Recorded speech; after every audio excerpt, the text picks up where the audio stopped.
My success has been largely driven by just hard work. I don't think I'm necessarily the smartest person in the room, but I'm just willing to outwork everyone in almost any sphere of life, right? So literally at the age of like 6 months, my parents shipped me off to another country. They didn't see me for like 4 or 5 years, which you can imagine is just heart-wrenching to a parent. So I made a lot of changes. I made people changes, process changes, goal changes, measurement changes, you name it, right? So a lot of changes. And that pissed off a lot of people. When you look back in hindsight, everything is 20/20. In hindsight, you make mistakes, we're learning from it. In hindsight, shaping yesterday and your tomorrow. In hindsight, is so much clearer now.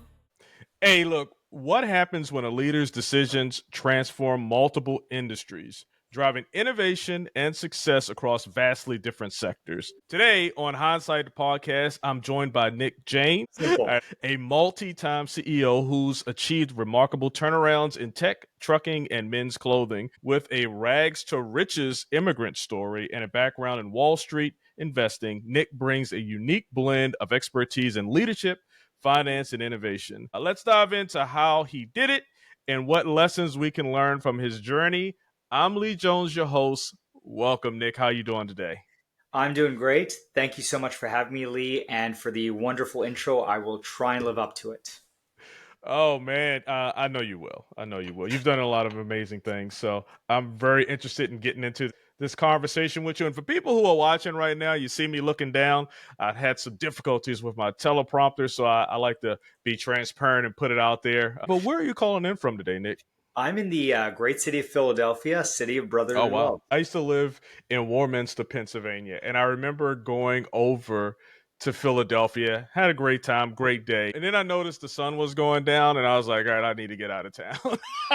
I'm just not really familiar, big cities. Parts of Philadelphia are very rough. Up until about actually just like 6 weeks ago, my wife and I moved to a nicer neighborhood, but we were living in one of the roughest neighborhoods in the city. It's called Strawberry Mansion. It has apparently the high school there was voted the most dangerous high school in the country for many years. Like I said, I'm from Baltimore City.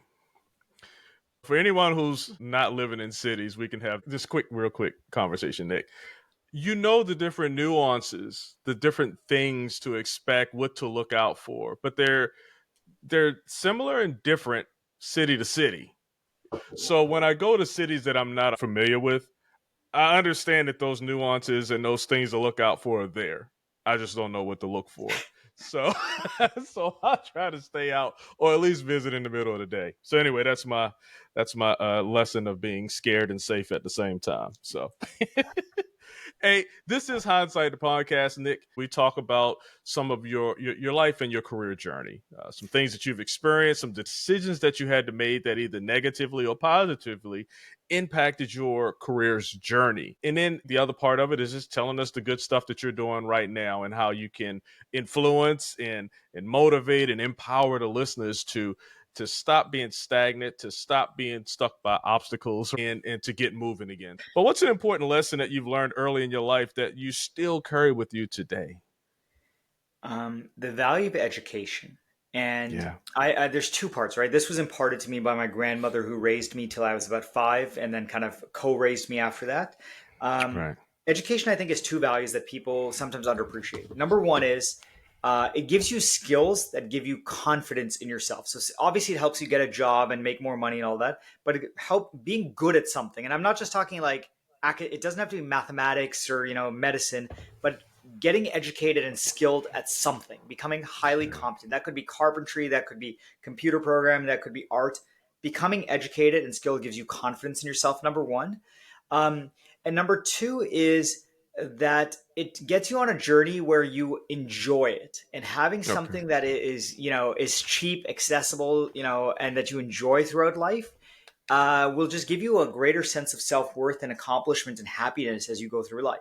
And then obviously practically it helps you get much better jobs over time.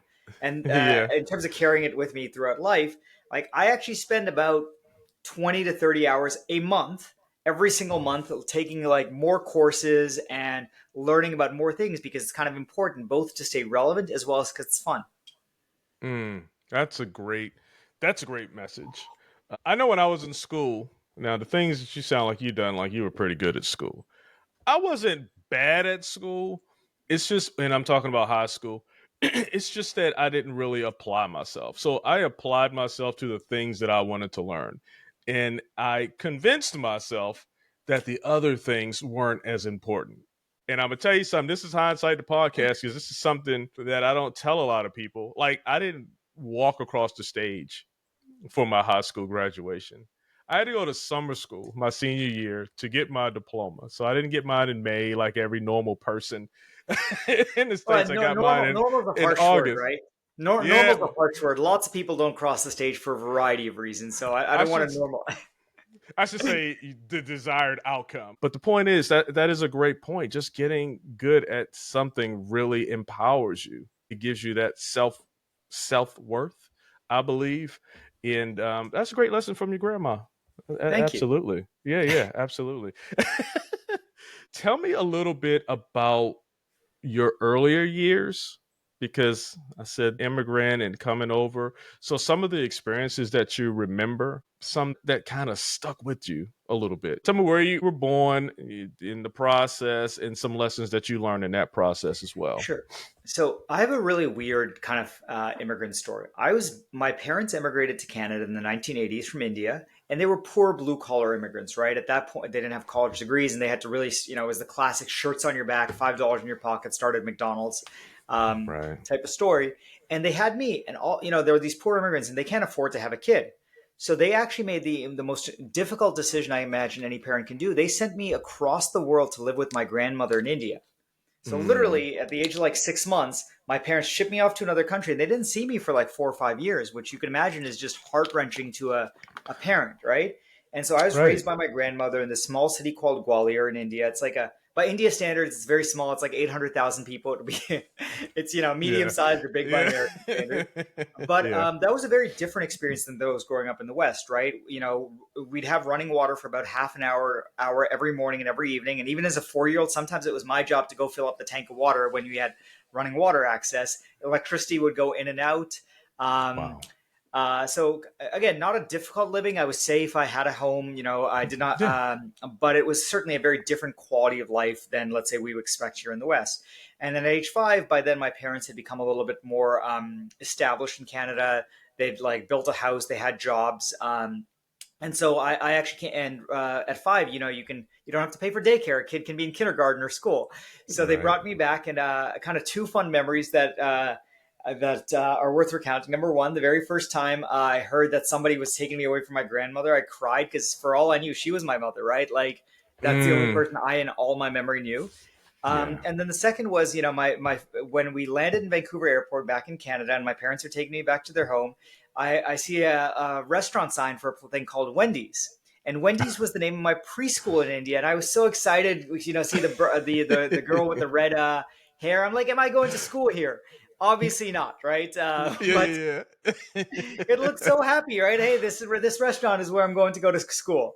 But That's those are kind of dope. after that. My experience was kind of very typical for an immigrant. My Yeah. my family was lower middle class, growing up in a farm town in Canada.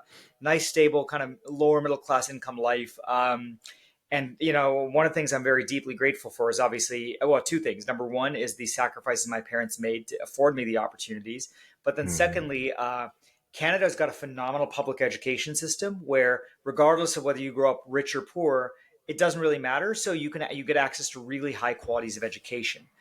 So I benefited from education that would normally cost you like private school tuitions here in the United States to get totally free, and that's extraordinary. Wow. Yeah. How old were you again when you went to Canada? I was just before my fifth birthday. I was like 4.9 years old or something. Yeah, 4.9. Wow, that is a great story. The thing that I liked about it is, when you're a child, things are the way they are. So, and as an adult, you can look back and you see where you're at now, but you still know where you were. And the biggest thing that matters, excuse me, is that you were safe. Like you had a place to stay. It was different, Yeah. but it was safe. You know what I Yeah, mean? I never needed food. I always had shelter, so I was Yeah, very fortunate in that respect, both from my grandmother as well as from my parents. So I'm deeply blessed yeah. in that respect because I know many other people, both in America and globally, aren't necessarily blessed with that. I recall that as not obviously all of that, the running water and stuff, but we lived in Baltimore City, and it's pretty well, similar to Philadelphia, right? In certain places. And what I do always give my mom praise for, I'm not going to say credit for, but praise for, she continuously tried to get to a better place. Thank you for sharing your upbringing just a little bit. I didn't go too deep in it, but so, what important lessons did you learn as a kid? So, I asked you that question. You told me what your grandma said. So, now let's bring you to Canada and let's talk about some important lessons just about life. So, you can take it from Canada to coming here. What's something that you learned, especially as it contributes to your businesses? Sure. I'll say two things. Number one is the value of hard work. Everyone talks about, the genius or extraordinary talents, whether somebody who's born Excuse me. brilliant or, has natural athletic gifts or musical gifts.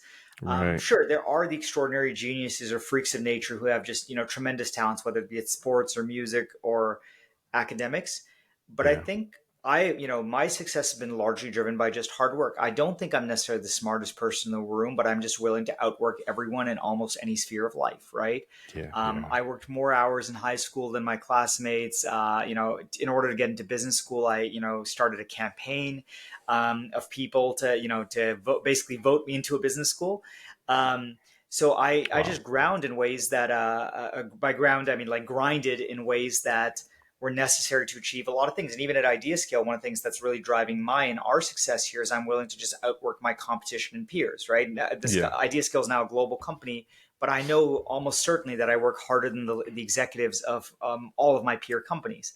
Hmm. And that has value, that's why why our headcount has grown by like 20 or 30%. Not why, but it's one of the reasons why Yeah. we've Yeah. grown over the last couple of years, even though the average tech company has had massive layoffs. Yeah. And then the second thing, this ties back to kind of the education point, is the value of continuous improvement. So even when Mm. we were doing well at IdeaScale, we Hmm. continuously said, look, that's not good enough. We're going to upgrade our internal processes, our technology. Good is not Yeah. good enough. And I'll give a couple examples. Number one, our marketing department was doing well, but we said, no, let's do more. Let's adopt more automation technologies or try different types of marketing. Yeah. Our right now, the speed of our software is actually quite good, but we said, no, it's not good enough to be good. Let's be great, right? Yeah. So that this kind of emphasis on continuous improvement, both at an individual level in the way I reinvest in myself, as well as the way that we think about it as a company. Yeah.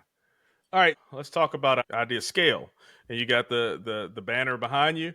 So tell us a little bit about the company, what it is that you do, how it came to be, and what were some of the difficult things, some of the difficult choices and challenges that you had to overcome. Sure, that's a lot of questions. Let me see if I can remember them all. Okay, so All right, let's let's start just with let's yeah, start with let's just what talk idea about scale. yeah, yeah, Yeah. yeah. There you Okay. go. So IdeaScale is the largest innovation software company on the planet. We've been around 15 years. We're now in 8 countries. Our clients include many Fortune 500 companies, major government agencies, Pfizer, Comcast, U.S. Post Office, Transportation Safety Authority. Those are the guys wearing the blue shirts that check you at the airport. So lots of major organizations, both in the U.S. and globally, use our software. And what our software helps you do is it helps you become more innovative. So Okay. organizations always need to be coming up with new products or manufacturing things more efficiently or figuring out ways to keep their employees happy. How do they come up with the new ideas? Well, well-run organizations use IdeaScale to come up with new ideas and figure out what ideas are good.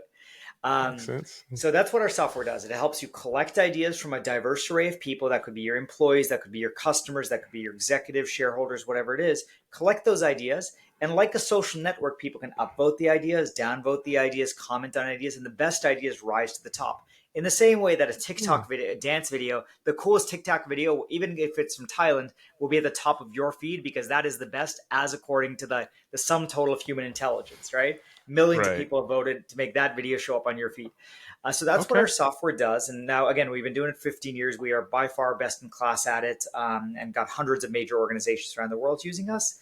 Does that make sense for that part before I go into kind of some of the challenges? Yo, absolutely. Sure. That sums it up. I appreciate it. Sure. So IdeaScale, as I've said, has been around about 15 years. And for the first 13 years, it Yeah. was led by Rob Hohen, one of our founders. And so when Rob retired in 2022, and I was an external hire, right? Okay. The first challenge was, look, when you're stepping into a founder's shoes, those are very big shoes to fill. Rob built this company from the ground up, from literally bootstrap, didn't take a single dollar venture capital, built it into a company that was already in several countries at that point. And so when you're coming in as an outsider, and I'm a very different form of leader than Rob was as founder. So you're coming in as an outsider, you're a different personality, and you have a different mission statement, right? My mandate from Rob and the board was, okay, let's make IdeaScale a global company and make it more impactful. That makes me, like, both personally, it's a challenge because I'm like the new guy on the block, but also it means that I have to make changes that are a bit in the way I run the company that's very different. So, for example, I instituted a lot more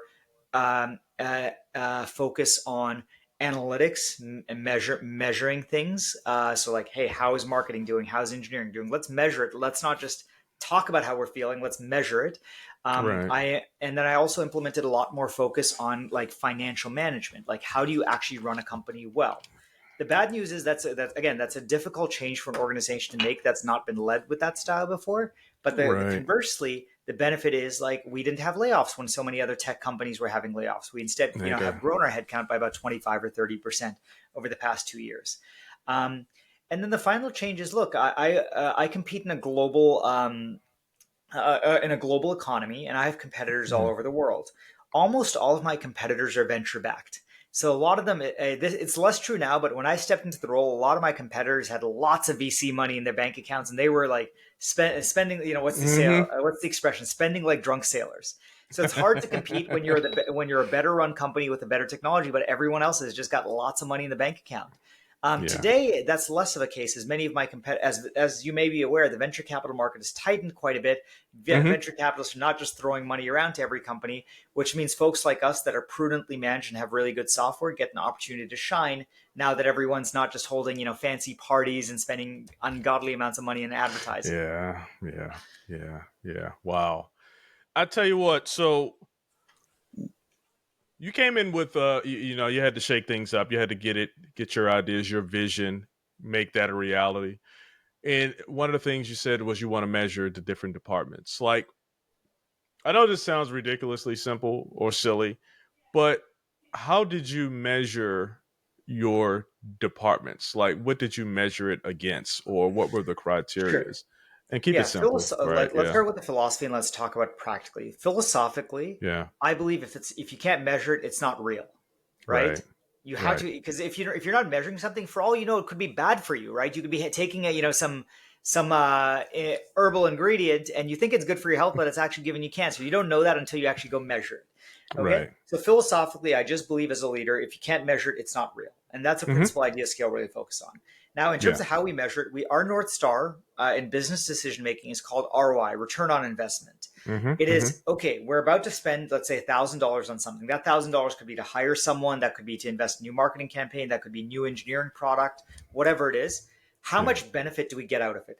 And so for each department, for each individual, when we make a hiring decision, we actually quantify that. So in a marketing campaign, if we're about to run an advertising campaign, we say, okay, this is going to spend $1,000.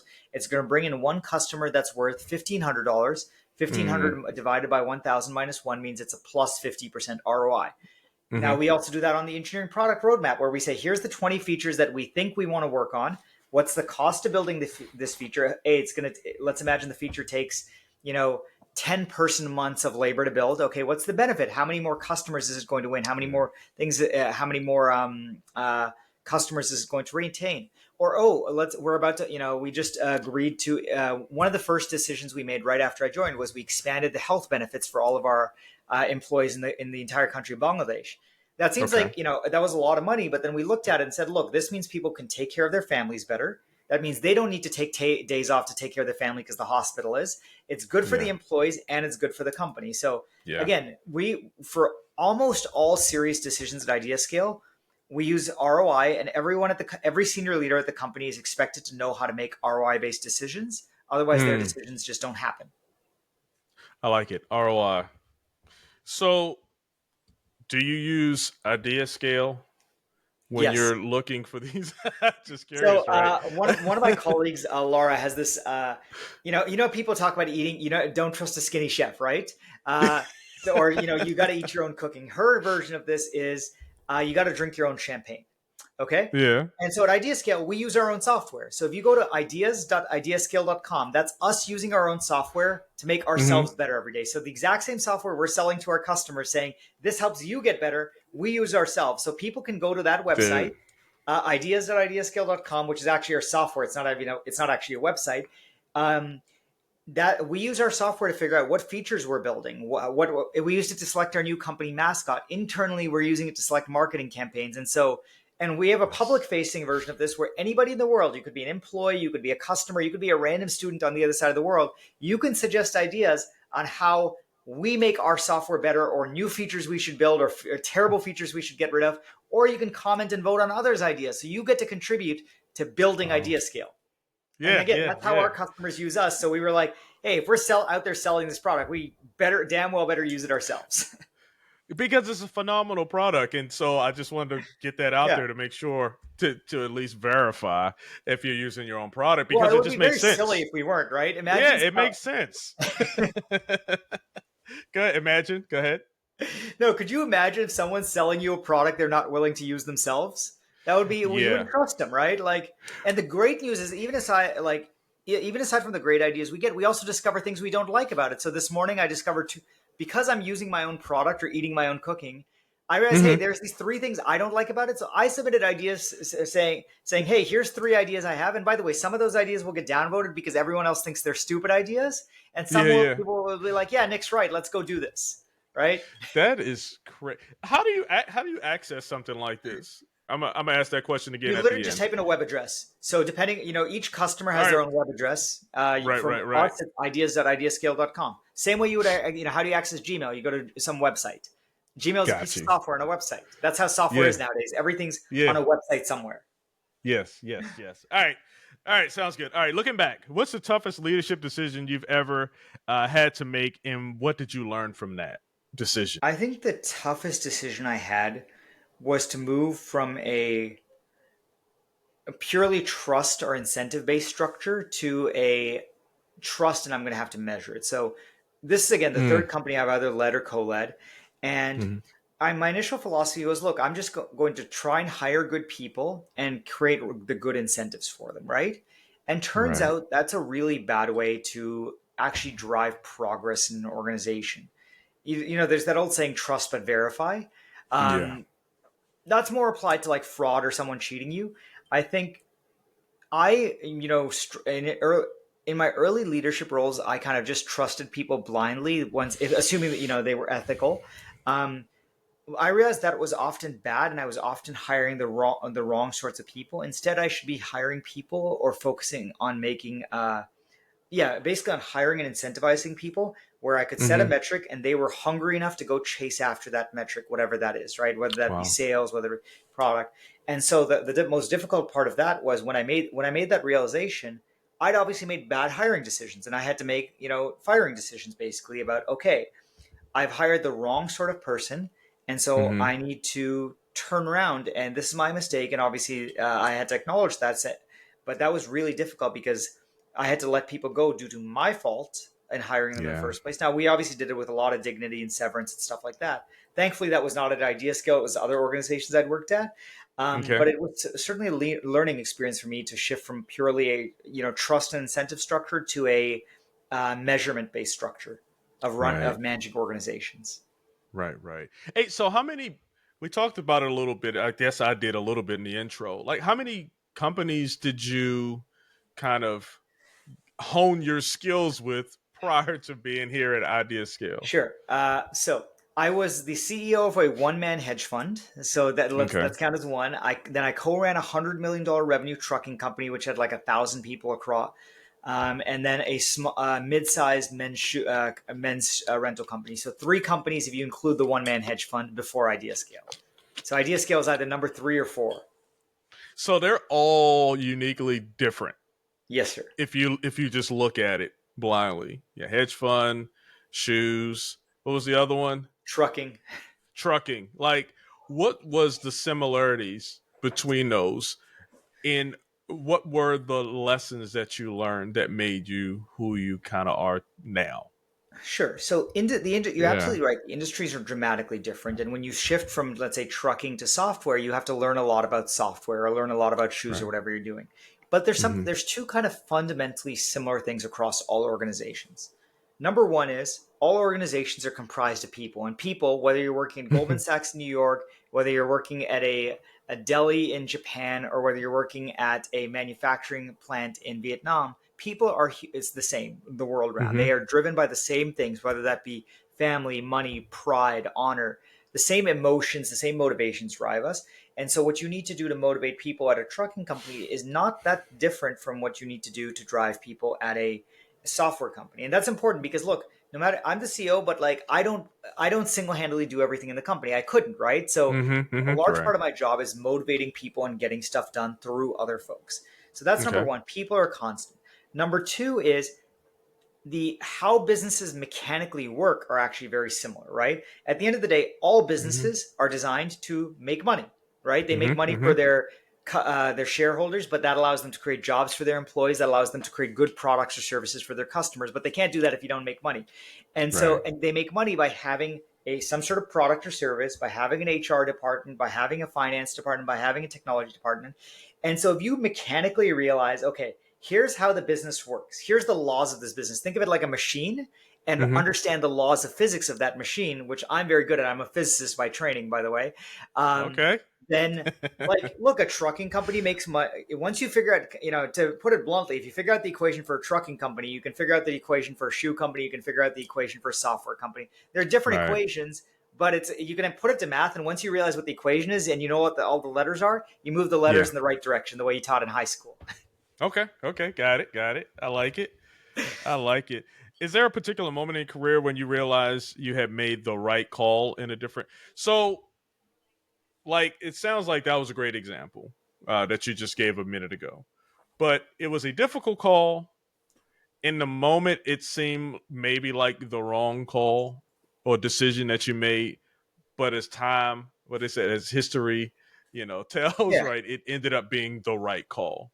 Do you have an example of that? Yeah, I'll give an example right from IdeaScale. So when I joined, as I mentioned, I Okay. was very different. My style, my approach, my strategy, even the goals I was assigned to do by the board were very different than my predecessor. Right. So I Right. made a lot of changes to the way we ran the company, our goals, what we measured. A simple example is I said, look, we're going to stop building new features and we're just going to have really high quality software. We're going to go solve all the bugs. Right. That's a big Hmm. fundamental change from how this company was run previously. So I made a lot of changes. I made people Okay. changes, process changes, goal changes, measurement changes, you name it, right?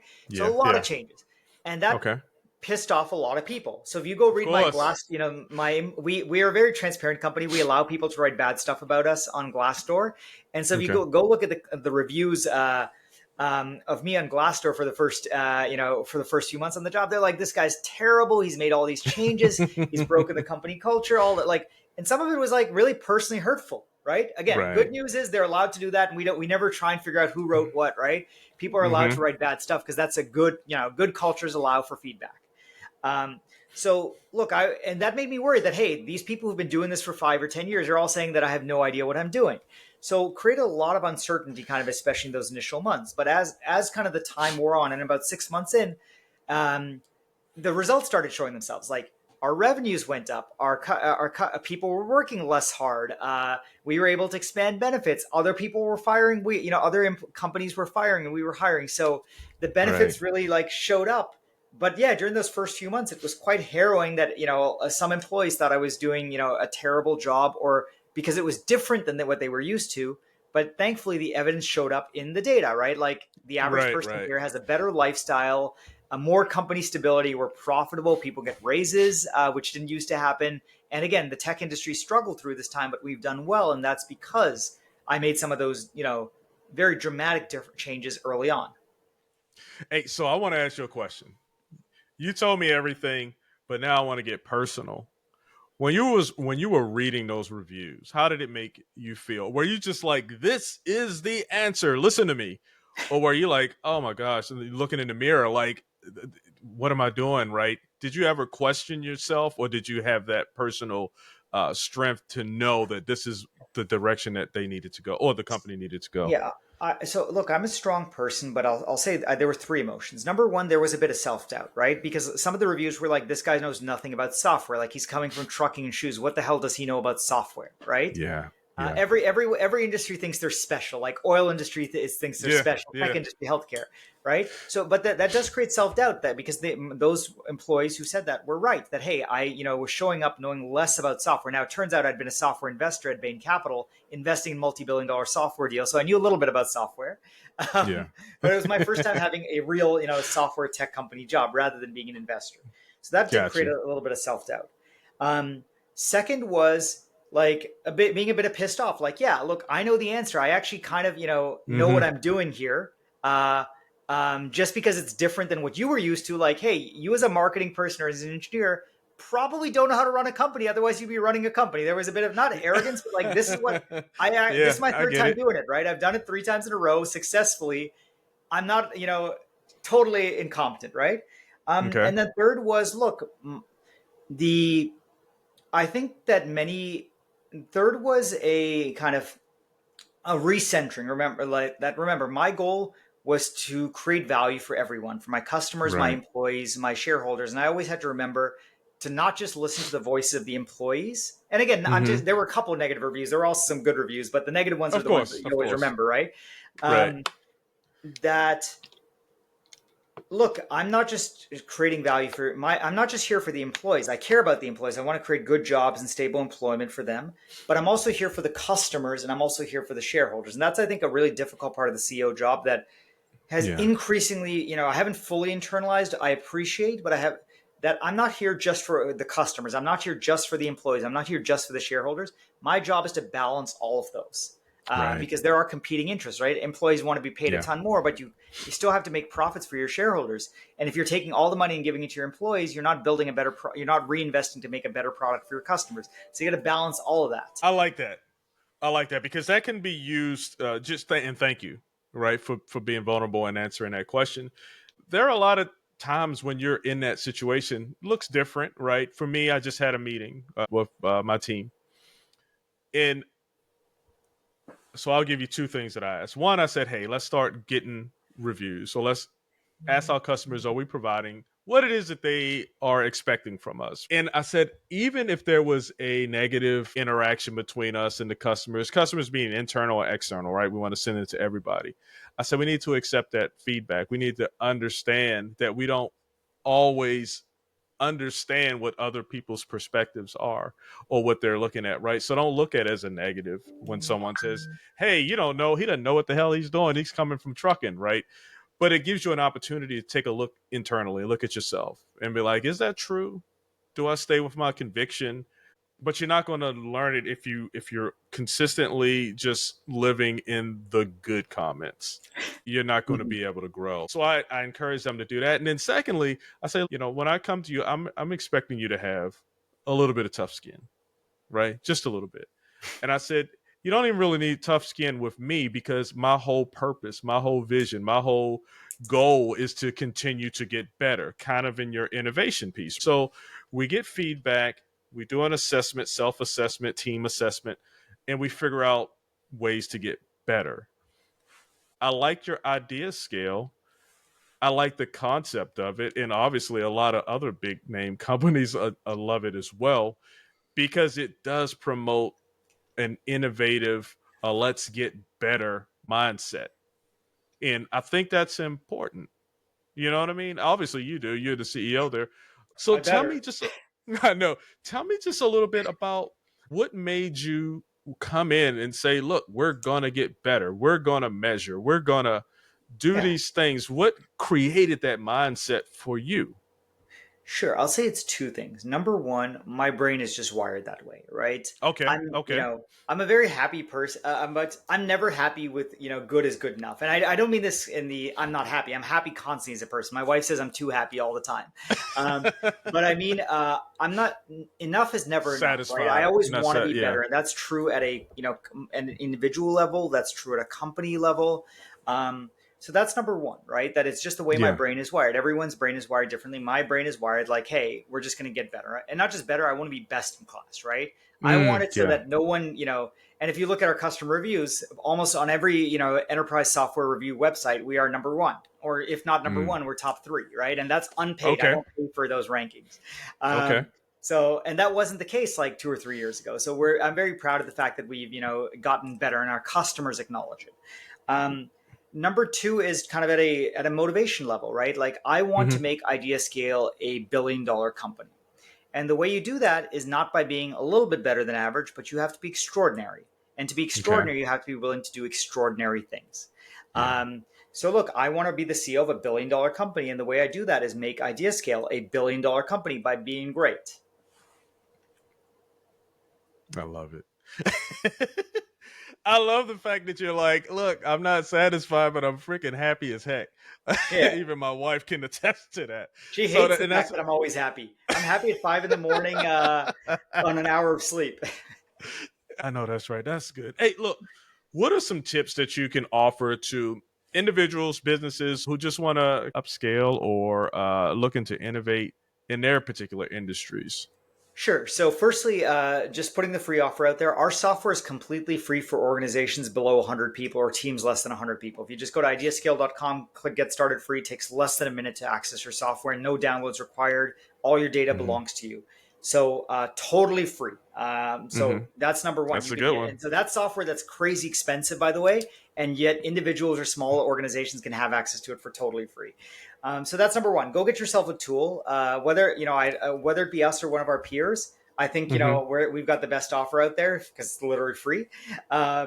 So go get a tool, right? It's like if you want to work out and get a gym, you go get yourself a pair of sneakers. It doesn't have to be a fancy pair of sneakers, but you go get yourself a pair of sneakers, right? It could be $20 pair, it could be $200 pair, but this is $0 pair of sneakers that I'm offering. Number 2, invest at an individual level, at an organization level, invest in continuous education. So one of the things we do at IdeaScale is we encourage everyone to go take more courses and more education, right? And we pay for that. And it's not just that we pay for that as an organization. I personally spend about 20 to 30 hours a month taking courses in new subjects. So even though I'm CEO, in the past few months, I've taken courses on databases, prompt engineering, algorithms, new programming languages, AI, you name it, right? And we encourage our employees to do so as well, whatever their fields of interest are, and we pay for it. And that's good, not only because it creates a good company culture, but it makes you better at whatever you do, right? Like, oh yeah. So, and that's again true both at an individual level. You want to gain new skills at all, as well as at an organization level. Why wouldn't you want your employees to be smarter and better? And third is be hungry, right? Never lose sight of the hunger, because the moment you stop being hungry is the moment you start dying. And that's true whether you're a $1 billion corporation or a huge government agency, because you always have to just have that innate hunger to be better. And if you find you're losing that, you need to make big changes, including perhaps yourself. If you as a CEO are not hungry anymore, pass on, go become the owner and hire a CEO who's hungry. Yeah. Damn, that's good. That's good information. Good insight. Free. Get you a tool. All right. IdeaScale is free. 100 employees or less, right? Yes, sir. So whether you have a Gmail address or your small organization or your small team within a huge organization, completely free. All right. I won't go into the nuances. I just want everyone to go in and take a look at the website, see what it can do for you, see how it can help you out, and take a test run. So, hey, so Nick, this is hindsight, and I prefaced that in the beginning of the show. And I like to understand the mentality, understand the decisions, understand the mindset and the goals, those personal things. I asked you a few questions. But is there something that I haven't asked you that you'd like to talk about? Like maybe you want to tell a little bit more about how did I end up running companies? Because I started my career in finance and working in Wall Street. Can I go ahead and answer that? Yeah, this is your time. So look, for the first half of my career, I was working on Wall Street as a professional investor in private equity and hedge funds, and I had the opportunity to learn from some really bright people at a very young age. And I loved it, right? I love the analytical part of that. But at the end of the day, finance is about moving money from one place to another and basically charging a fee. And you may be creating a lot of value by doing that. but you're not building anything generally. And I really wanted to build something. That's what gets me up in the morning. I like the feeling of creating jobs or building a product or serving a customer, right? So about 5 or 6 years ago, I somehow, it was kind of a random happenstance, but I switched from being a finance investment professional to being a professional CEO. And it was really this focus on, I want to build stuff, right? My favorite job in high school, I used to work as a carpenter. And I just love the feeling of, at the end of the summer or seeing like, hey, I built that wall, or I built this, temple, or this, the strip mall. And I love seeing that at a more global scale with what we're trying to do at IdeaScale, with what we are doing at IdeaScale, I should say, because we're now in 8 countries. Okay. All right. I just heard something, and I gotta touch back on it. You say you like to build things, and it felt good to go back and look at this wall that you built. Wall, and then you temple, strip mall. And then you said temple. Like, when did all of this happen? When were you building? In high school. In high school. So I would, everyone, as I said, I grew up kind of lower middle class. So I worked during the summers from kind of age 13 or 14 onwards, and 16 onwards, I was working full time during the summers. So, and I was apprentice carpenter for a while. I actually got most of the way through getting in Canada, or the province I lived in, Canada, you need basically a tradesman seal. And I got part of the way to getting my tradesman seal. I had all the credits needed to get like a year of university or technical trade school credit towards my carpentry apprenticeship. Right. That's crazy. Okay. What was your specialty? Like, I mean, I was too young. I was too young and too junior to have a specialty. I was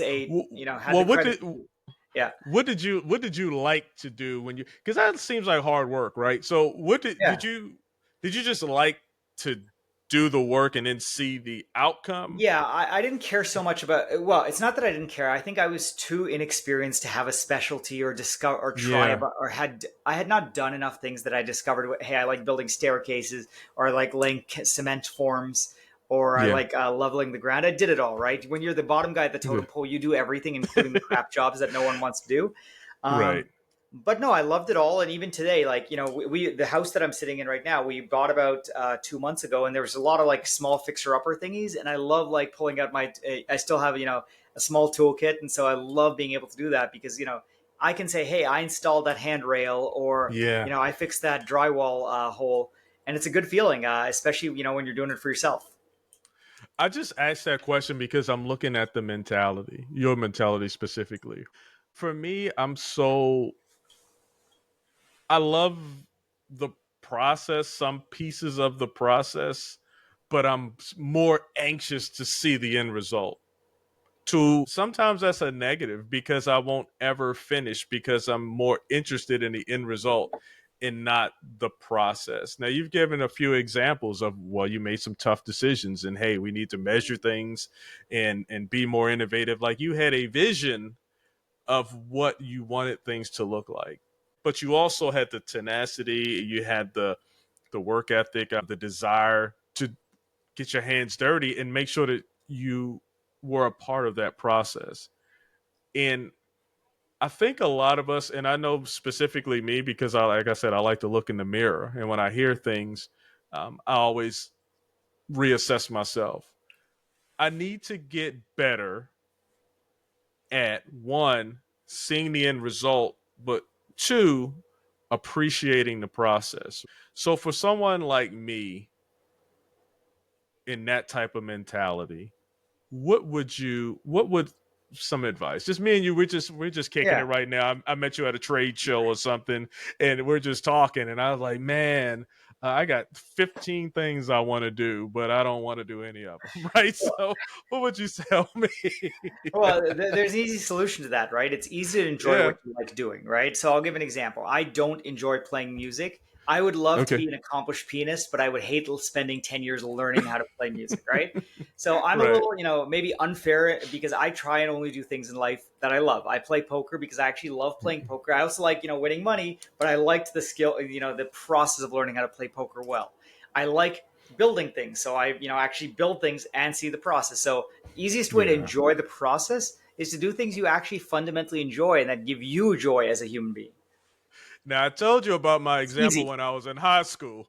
How I paid attention and I loved the classes that I loved, but hey, you gotta Yeah, sometimes everyone's got to have do their the. vegetables. Maybe English lit was your vegetables, and I have certain like I don't enjoy learning new syntax for new programming language. I eat my vegetables because I have to, Yeah, but I enjoy building software, so it's kind of fun to be at a company doing that. but what kills me right now is that I love reading now, all types of books. I know we had to read Anne Frank's diary and I was like, I don't want to read Anne Frank's diary when I was in high school, right? But I'm 50 some years old. And I was like, why did I wait 50 years or 40 some 30 something, right? Whatever it is, right? Why did I wait so long? And it's just kind of just keep reassessing yourself, keep looking in the mirror, keep trying to get better, be more innovative. Like Nick is the example of this. Let's get innovative. Let's get on IdeaScale and scale our innovations.